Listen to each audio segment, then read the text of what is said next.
এই মুহূর্তে আমরা জানি যে নওশাদ সিদ্দিকী এবং আপনার দল এবং একই সঙ্গে হুমায়ুন কবিরের নতুন দল, এই নিয়ে একটা জোট হতেই পারে, সেই প্রসঙ্গে আসছি। তবে তার আগে হুমায়ুন কবির নতুন দল ঘোষণা করার পরেই তার বাড়িতে বিশাল পুলিশ গেল, তার ছেলেকে আটক করা হলো, মারধরের অভিযোগ উঠছে তার বিরুদ্ধে। আপনার কি মনে হয় এর নেপথ্যে রাজনীতির কোনো ষড়যন্ত্র রয়েছে? দেখুন, পশ্চিমবাংলায় রাজনীতি করতে গেলে আপনি যদি শাসক দলের বিরোধী হন তাহলে এটা হবে। পশ্চিমবাংলায় মমতা বন্দ্যোপাধ্যায় এটা নিয়ে করেছে, আর যেখানে বিজেপি আছে এখানে বিজেপি করছে। তো এটা আপনাকে আমাদের ছেলেগুলোকে কোন কেস দিয়েছে। এখন আমার একটা ছেলে সাউথ আফ্রিকার জেনারেল সেক্রেটারি, সাধারণ সম্পাদক, ওনাকেও তো কেস দিয়েছে, 14-15 দিন থেকে উনি জেলে আছেন। তো শাসক দল এখন ভয়ে আছে। এখন যেরকম সংখ্যালঘুর জন্য আসাদুদ্দিন ওয়াইসি সাহেবের দিকে আবেগ বাড়ছে মানুষে, আর আচ্ছা, আপনি বলছেন শাসক দল ভয় রয়েছে, আপনারা একজোট হয়ে গেলে সংখ্যালঘু ভোট ব্যাংকটা নষ্ট হয়ে যেতে পারে শাসক দলের, সেটাই কি এখন ভয়ের মূল কারণ? দেখুন, সংখ্যালঘুর ভোট ব্যাংক কার তো জাগির নেই যে আপনি ভোট ব্যাংক আমার ভোট ব্যাংক নিবেন আর আমার জন্য কোনো কাজ করবে না। সংখ্যালঘু বুঝে গেছে আমার যে ভোট নিবে যে দল, সে আমার কাজ করতে হবে, তারপর আমরা ভোট দিব। আজকে মমতা বন্দ্যোপাধ্যায় ভালো করে বুঝেছেন যে সংখ্যালঘুর জন্য কোনো কাজ করেননি। এই যে ওয়াকফ বোর্ড নিয়ে যে আমাদের অমিত পটেল বলছে না, আমি ওয়াকফ মানি না, তারপরে পশ্চিমবাংলা আমরা দেখছি বলছে 5 দিন আগে আপনি আপলোড করুন। তো সেটা নিয়েই সংখ্যালঘু বিশ্বাস হারিয়েছে মমতা উপরে, টিএমসি দল উপরে। আর আমরা কার ভোট কাটার জন্য আসিনি, আমরা নিজে জিতার জন্য এসেছি। আমরা নিজে জিতবো, যেরকম আমরা সারা পাচ্ছি মানুষের কাছে, জনগণ আমাদের সঙ্গে আছে। আমাদের অধিকার যাতে এখন বেরোচ্ছে পশ্চিমবাংলায়, মালদা, মুর্শিদাবাদ, বীরভূম, উত্তর দক্ষিণ দিনাজপুরে আমরা যেরকম সারা পাচ্ছি মানুষে, সে মানে আসাদুজ্জামান সাহেব আসবে এবার। ইমরান সাহেব, আমার যে প্রশ্ন আপনার কাছে একেবারে সরাসরি, যে হুমায়ুন কবির বলছে যে আপনাদের পার্টির সঙ্গে জোট করে তিনি 2026-এর নির্বাচনে লড়াই করতে চলেছে, মিমের সঙ্গে জোটে তারা আগ্রহী প্রকাশ করেছে। আপনাদের সঙ্গে কি কোনো পজিটিভ কোনো কথাবার্তা হয়েছে? এবং 26-এর নির্বাচনে আপনারা কি হুমায়ুন কবিরের সঙ্গে জোট করেই লড়াই করবেন? এই আপডেটটা কি আছে? হুমায়ুন কবির সাহেব যখন মিডিয়াতে এসে বলেছেন যে আমাদের সঙ্গে জোট, মিমের সঙ্গে আমি জোট করব, আসলে আমার কথা হয়েছে, তখন আমি ওনার কাছে গিয়েছিলাম, গিয়ে কথা জেনেছি উনি প্রপোজাল দিয়েছেন আমি জোট করতে চাই মিম আসাদুল্লাহ সাহেবের সঙ্গে। তো আমি কথা বলেছি, দুবার আমার কথা হয়েছে, 2-3 বার ওনার সঙ্গে আমি যোগাযোগে আছি ওনার সঙ্গে, আর সে রিপোর্টটা আমি আসাদুল্লাহ সাহেবকে দিয়েছি। এখন আমাদের কোনো জোট হয়নি, কিন্তু আগামী দিন আসাদুল্লাহ সাহেব ফেসলা করবেন, ওনার মতামত আমরা নিব উনি কি চাইছেন জোট করার। আর আমরা কথা বলবো ভালো করে হুমায়ুন সাহেব। এখন আমাদের কোনো এখন জোট হয়নি, কিন্তু আমরা যেরকম সারা দেখছি পশ্চিমবাংলায় মানুষ, জনগণ সংখ্যালঘু দিকে, ওরা সংখ্যালঘু চাইছে ভোট ভাগাভাগি না হয়, আর মিমের সাথে একটু বড় সংখ্যালঘু অংশ চলে আসবে। আমি আপনার কাছে যে প্রশ্নটা রাখবো, আমরা মালদায় দেখতে পাচ্ছি যে এই মুহূর্তে তৃণমূল কংগ্রেস ছেড়ে ব্যাপকভাবে আপনাদের দলে যোগ দিচ্ছেন সাধারণ মানুষ, এবং তারা পরিষ্কার বলছেন যে সংখ্যালঘু উন্নয়ন যেটা তারা এক্সপেক্ট করেছিলেন মমতা বন্দ্যোপাধ্যায়ের সরকার, সেটা করেনি। সেক্ষেত্রে আপনারা এককভাবে যদি লড়াই করেন, আপনারা কি আশাবাদী যে বাংলায় তৃণমূলকে সরাতে পারবেন বা ভোটে কোনো রকম কোনো প্রভাব ফেলতে পারবেন? দেখুন, মমতা বন্দ্যোপাধ্যায় সংখ্যালঘুর জন্য কোনো কাজ করেননি।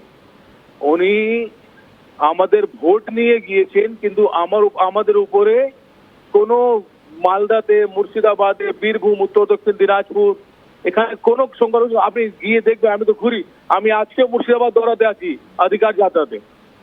আর সংখ্যালঘু মুসলমান এখন মমতার কাছে নেই। আজকে শুধু মালদা আপনি কথা বলছেন, শুধু মালদা না, মুর্শিদাবাদেও ভালো আমাদের সংগঠন আছে।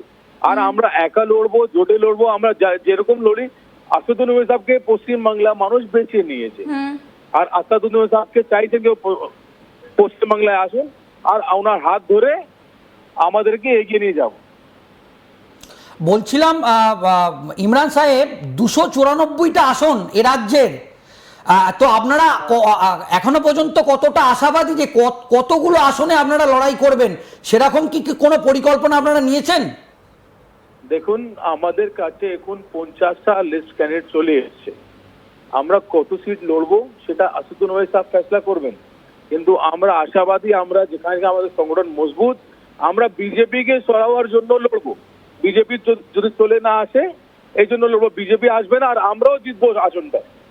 এসে আমরা আর দাবি দিয়েছি আমরা এবার পশ্চিম বাংলায়, আমি যখন জনগণের কাছে যাচ্ছি এখানে কোনো কাজ হয়নি, তাহলে আমরা দাবি দিচ্ছি পশ্চিমে আমাদের ডিমান্ড মিম বঙ্গ মিম তরফ থেকে মুর্শিদাবাদ থেকে ডেপুটি সিএম এখন পশ্চিম বাংলা হবে। এটা আমার দাবি, আমরা এই জন্য লড়াই করবো। আমরা ইমরান সাহেব, আপনারা তো হুমায়ুনকে জোটে নিতে চাইছেন। যদি আইএসএফ আসে, নওশাদ সিদ্দিকী বা আব্বাস সিদ্দিকী যদি আপনাদের সঙ্গে কথা বলে, তাহলে আপনারা তিনটে রাজনৈতিক দলকে একত্রিত হয়ে প্রার্থী দেবেন? সেরকম কি কোনো পরিকল্পনা আছে? এখন কোনো জোট হয়নি। আর আমাদের জন্য বিজেপি বিরুদ্ধে যতগুলো দল আছে সংখ্যালঘু, আপনি আইএসএফ কথা বলছেন, আব্বাস সিদ্দিকী সাহেবের জন্য, হুমায়ুন কবির সাহেবের জন্য কথা বলছেন। আমাদের যদি জোট হয় আমাদের জন্য কোনো অসুবিধা নেই কেউ। আমরা বিজেপিকে হরাবার জন্য পশ্চিমবঙ্গ বিজেপি ক্ষমতায় না আছে এই জন্য আমরা কাজ করছি আর আমরা আগামী দিন লড়বো। আর আমাদের জোটের কথা যা বলছেন, জোট আইএসএফ হোক, আমাদের হুমায়ুন কবির সাহেব হোক, আমাদের যখন জোট হবে আমরা আসাদুল সাহেব অফিসে অ্যানাউন্সমেন্ট করবে এটা নিয়ে। আর আমাদের কোনো অসুবিধা নেই জোট হওয়া, কিন্তু এখন জোট আমাদের হয়নি। আমাদের এটা শেষ ফেসলা করবেন, আসাদুল জন্য মতামত দিবেন, উনি এসে প্রকাশ হয়েছে অফিসে অ্যানাউন্সমেন্ট করবেন। আমাদের কোনো অসুবিধা নেই কার সঙ্গে যাওয়া, কিন্তু আমাদের ফেসলা করবেন আসাদুল সাহেব। আপনার কাছে আমি শেষ একটি প্রশ্ন রাখবো, যে আপনি বলছেন যে সাধারণ মানুষ ওয়েসিকে বেছে নিয়েছেন, এখনো পর্যন্ত বাংলায় নির্বাচন হয়নি। সেক্ষেত্রে দাঁড়িয়ে এত বছরে মমতা বন্দ্যোপাধ্যায়ের যে গ্রহণযোগ্যতা রয়েছে তার সামনে দাঁড়িয়ে আপনি বলছেন যে আসাদুদ্দিন ওয়েসিকে বেছে নিচ্ছেন বাংলার মানুষ, কোন প্রেক্ষিতে এই কথাটা আপনি বলছেন? ম্যাডাম দেখুন, এই কথাটা আপনি নিজেই বলেছেন যে মমতা বন্দ্যোপাধ্যায় দল ছেড়ে মালদাতে মিম যোগদান দিচ্ছে গণ মানুষ। এটা তো আপনারা নিজে দেখতে পাচ্ছেন, প্রত্যেকটা গ্রামে প্রত্যেক এলাকায় যেরকম মিম সমর্থন দিচ্ছে মানুষরা। আপনি দেখবেন যে মালদাতে, মুর্শিদাবাদে, বীরভূমে, আজকে আমরা বলছি এইখানে আপনি বললেন যে আমি বলেছি যোগদান তো রাজনীতিতে দেখাই যায়, যখন তখন পালাবদল চলতে থাকে। যোগদান আর বেছে নেওয়া দুটোর মধ্যে তো অনেকটাই তফাৎ রয়েছে। হ্যাঁ, তো আপনি দেখুন একটা কথা বলবো আপনি ভালো করে, মমতা বন্দ্যোপাধ্যায় 2021 ইলেকশনে বিজেপি চালানোর জন্য ওনাকে ভোট দিয়ে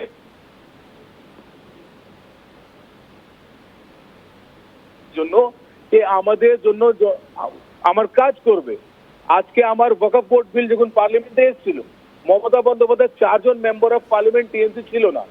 তারপরে মমতা দিদি এখানে মুর্শিদাবাদে আমি ওয়াকফ বোর্ড বিল এখানে কোনো ফ্যাক্টর নেই, আপনি দিল্লিতে গিয়ে আন্দোলন করো। তারপরে আমরা দেখছি আপলোড করতে বলেছেন। আজকে আমাদের কত জমি, মসজিদ, মাদ্রাসা চলে গেছে, সেটা মুসলমান সংখ্যালঘু বুঝে গেছে।